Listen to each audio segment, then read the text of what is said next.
Assalamualaikum warahmatullahi wabarakatuh.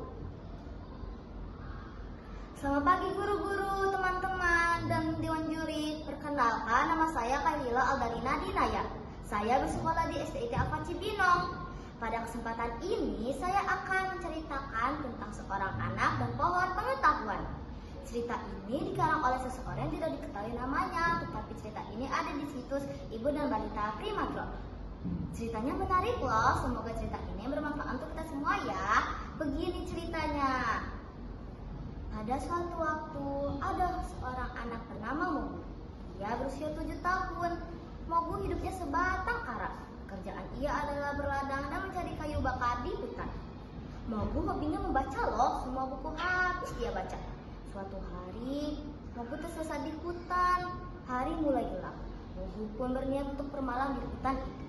Mogu bersandar pada sebuah batang pohon dan akhirnya tertidur. Dalam tidurnya, sama-sama suara memanggilnya. "Hei anak muda, siapa kau? Bangunlah anak muda." Mogu pun terbangun dari tidurnya dan melihat ke arah kiri, ke kanan, dan ke sekelilingnya. Awalnya Mogu berpikir itu hanya mimpi, tetapi suara itu kembali datang. "Hei anak muda, di sini aku adalah batang yang kau sandari." Mogu pun menoleh ke arah belakang dengan pelan-pelan. Ia sangat terkejut. Siapakah kamu?" "Tenanglah nak, aku adalah pohon pengetahuan. Namaku Tule. Semua orang banyak mencariku loh, tetapi tidak ketemu. Hanya orang yang berhati tulus dan ingin tahu akan semua pengetahuan yang luas. Dan kamu sudah lolos oleh persyaratan itu. Oh iya, siapa namamu dan apakah kamu mau aku ajari semua pengetahuan?" tanya pohon itu. "Namaku Mogu. Aku mau pohon pengetahuan ajarin aku ya," Mogu kegirangan. Sejak hari itu, Mogu pun belajar pada pohon pengetahuan. Waktu terus berlalu, Mogu pun beranjak menjadi dewasa dan menjadi pemuda yang tampan dan bijaksana. Mogu mempunyai pengetahuan yang luas. Suatu hari, pohon berkata, "Mogu, mengembaralah engkau. Gunakan ilmumu untuk membantu kamu dan semua orang. Jika kamu kesulitan, datanglah padaku." Mogu pun mengembara ke setiap desa-desa. Mogu banyak membantu, seperti membuat irigasi, mengajari anak-anak menulis dan membaca. Akhirnya, Mogu pun sampai di ibu kota. Ia mengikuti ujian negara. Dan ternyata Mogu lulus dan ia mendapatkan nilai terbaik di sepanjang abadnya. Raja yang mendengar itu takjub dengan kepintaran Mogu. Tetapi, ada pejabat lama di kerajaan yang iri pada Mogu, yang bernama Pejabat Monda. Pejabat Monda pun menyusun rencana untuk membuat Mogu bodoh di hadapan sang raja. Suatu hari, Pejabat Monda berkata, "Tuan Mogu, bolehkah saya mengajukan pertanyaan untukmu? Tapi kau harus menjawabnya di depan sang raja." "Boleh saja, saya mendengarkan," ujar Mogu. "Tuan Mogu, berapakah tinggi badanku?" tanya Pejabat Monda. "Kalau saya tidak salah, tinggi badan Anda sama dengan ujung jari kiri Anda sampai ujung jari kanan Anda saat direntangkan," ujar Mogu dengan tersenyum.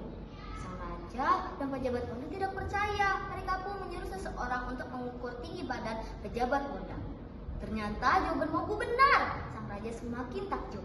Sedangkan Pejabat Monda tidak berhenti mengajukan pertanyaannya sekali lagi. "Tuan Mogu, coba buat api tanpa pemantik api."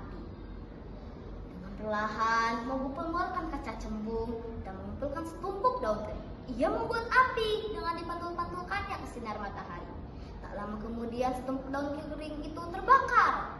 Sang raja semakin takjub, sedangkan Pejabat Monda semakin kesal. "Luar biasa. Baiklah Mogu, aku punya satu pertanyaan untukmu. Aku pernah mendengar tentang pohon pengetahuan. Jika pengetahuanmu luas, kau pasti tahu letak pohon itu, pengetahuan itu. Apakah kau tahu Mogu? Jika kau tahu, bawalah aku ke sana," ujar sang raja. "Hamba tahu Baginda, tetapi tidak boleh sembarang orang menemuinya. Sebenarnya pohon pengetahuan itu adalah guru hamba. Hamba bersedia untuk mengantar Baginda kepada pohon pengetahuan. Tetapi Baginda, kita pergi berdua saja dengan berpakaian rakyat biasa. Setelah itu Baginda harus berjanji untuk tidak memberitahukannya kepada siapa," ujar Mogu dengan serius. "Baiklah Mogu, aku menyanggupinya," ujar sang raja.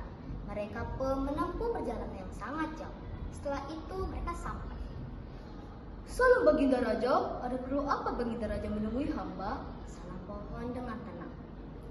Pohon pengetahuan, tolong ajari aku untuk menjadi raja yang bijaksana. Ujar sang raja. Tetapi Baginda, engkau sudah cukup bijaksana. Dengarlah suara hati rakyat muda. Buat yang terbaik untuk rakyatmu. Sisanya akan dibantu oleh muridku juga. Sayangnya pertemuan kita sangat singkat sekali. Ujar pohon pengetahuan seakan tahu azal akan menjemputnya. Tiba-tiba muncul pejabat muda dan pasukannya. Pejabat muda berteriak kepada pohon pengetahuan. Pohon pengetahuan, ajarin aku. Tidak, kau tidak punya hati yang bersih. Dengan jawaban itu, pejabat muda marah. Ia menyuruh pasukannya untuk membakar pohon pengetahuan. Sang raja dan Mogu berusaha menghalangi, tetapi mereka gagal. Akhirnya, pohon pengetahuan pun hangus terbakar. Tiba-tiba terdengar suara petir. Duar! Pejabat muda dan pasukannya tewas tersambar petir. Sebelum pohon pengetahuan hangus terbakar, ia sudah memberikan satu buku kepada Mogu. Buku itu membuat Mogu menjadi lebih pintar. Beberapa tahun kemudian, Mogu pun diangkat menjadi raja yang baru. Oke, sekian dari cerita Mogu dan pohon pengetahuan. Jadi teman-teman, giat belajar ya dan gunakan ilmu kalian untuk berbuat kebaikan. Terima kasih. Wassalamualaikum warahmatullahi wabarakatuh.